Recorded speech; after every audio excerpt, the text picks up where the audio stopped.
Football বিশ্বের আকাশে এখন একটাই প্রশ্ন ঘুরপাক খাচ্ছে 2026 ফিফা বিশ্বকাপের ফাইনালে কি সত্যিই মুখোমুখি হবে ব্রাজিল ও ফ্রান্স।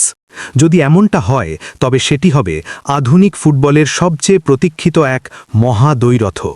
ভিডিওর একদম শুরুতেই চোখে পড়ে অভিজ্ঞ কোচ কার্লো আনচেলত্তির দৃঢ় উপস্থিতি, যাকে ঘিরেই আবার নতুন করে হেক্সা জয়ের স্বপ্ন বুনতে শুরু করেছে কোটি কোটি সেলেসাও সমর্থক। আনচেলত্তের ঠান্ডা মাথা, বড় ম্যাচের অভিজ্ঞতা এবং কৌশলগত বুদ্ধিমত্তা ব্রাজিলকে আবারও বিশ্বসেরার মঞ্চে নিয়ে যেতে পারে, এই বিশ্বাসই এখন সমর্থকদের সবচেয়ে বড় শক্তি। অন্যদিকে ফ্রান্স শিবিরে কিলিয়ান এমবাপ্পের বিধ্বংসী গতি ও ক্ষুধার্থ মানসিকতা যে কোনো প্রতিপক্ষের জন্যেই আতঙ্কের নাম।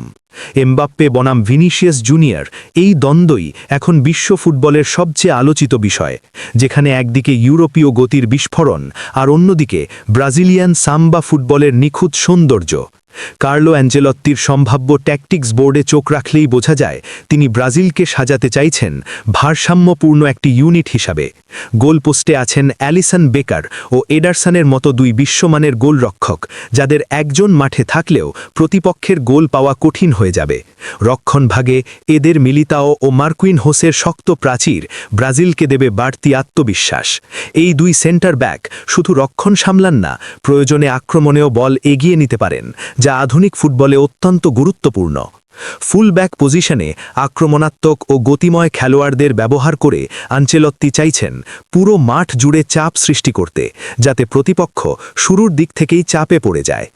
মাঝমাঠে কাসেমিরো ও ব্রুনো গুইমারেসের মতো ফুটবলারদের উপস্থিতি ব্রাজিলকে দেবে লড়াইয়ের শক্ত ভিত্তি। কাসেমিরোর অভিজ্ঞতা, ট্যাকলিং ও অবস্থানগত সচেতনতা যেমন রক্ষণকে নিরাপদ রাখে, তেমনি গুইমারেসের পাসিং ও বল কন্ট্রোল আক্রমণের ছন্দ তৈরি করে। এই মাঝমাঠ থেকেই মূলত ব্রাজিলের খেলায় গতি আসবে এবং এখান থেকেই তৈরি হবে ভিনিসিয়াস, রদ্রিগো কিংবা রাফিনিয়াদের জন্যে সুযোগ।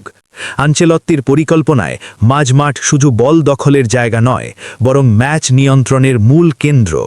আক্রমণভাগে ব্রাজিল যেন তারায় ভরা এক নক্ষত্রমালা। ভিনিসিয়াস জুনিয়রের গতিময় ড্রিবলিং, রদ্রিগোর বুদ্ধিদীপ্ত মুভমেন্ট, রাফিনিয়ার দূরপাল্লার শট আর গ্যাব্রিয়েল জেসুসের গোল করার ক্ষুধা, সব মিলিয়ে এই আক্রমণ ভাগ যে কোনো রক্ষণকে ছিন্ন ভিন্ন করে দিতে পারে। ভিনিসিয়াস বনাম এমবাপ্পে, এই লড়াই শুধু একটি ম্যাচের নয়, বরং দুই প্রজন্মের সেরা তারকার আধিপত্যের প্রশ্ন। কে বেশি প্রভাব ফেলতে পারবেন ফাইনালের মতো বড় মঞ্চে, সেটাই এখন কোটি ভক্তের কৌতূহলের কেন্দ্রবিন্দু। অন্যদিকে ফ্রান্স দলটিও কম শক্তিশালী নয়। বিশ্বকাপ জয়ী মানসিকতা, গভীর স্কোয়াড এবং বড় ম্যাচে জেতার অভিজ্ঞতা তাদের আলাদা করে তোলে। এমবাপ্পের পাশাপাশি ফ্রান্সের মাঝমাঠ ও রক্ষণেও রয়েছে এমন খেলোয়াড় যারা চাপের মুহূর্তে ম্যাচ ঘুরিয়ে দিতে পারে। ফলে যদি সত্যিই ব্রাজিল বনাম ফ্রান্স ফাইনাল হয়, তবে সেটি হবে কৌশল, গতি, শক্তি ও মানসিক দৃঢ়তার এক অনবদ্য সংঘর্ষ। একদিকে আনচেলত্তির ঠান্ডা মাথার পরিকল্পনা, অন্যদিকে ফরাসি কোচিং স্টাফের আধুনিক ফুটবল দর্শন। সব মিলিয়ে ম্যাচটি যে শেষ মুহূর্ত পর্যন্ত রোমাঞ্চ ছড়াবে তা বলাই বাহুল্য। এই ভিডিওতে আমরা দেখতে পাচ্ছি উভয় দলের সম্ভাব্য একাদশ, অনুশীলনের দৃশ্য এবং খেলোয়াড়দের প্রস্তুতির নানা মুহূর্ত, যা 2026 সালের সেই সম্ভাব্য রোমাঞ্চকর ফাইনালেরই আগান আভাস দিচ্ছে। প্রতিটি ট্রেনিং সেশন, প্রতিটি কৌশলগত আলোচনা যেন একটি বড় যুদ্ধের প্রস্তুতি। ফুটবল প্রেমীদের জন্য এটি শুধু একটি ম্যাচ নয়, এটি আবেগ, ইতিহাস এবং গৌরবের লড়াই।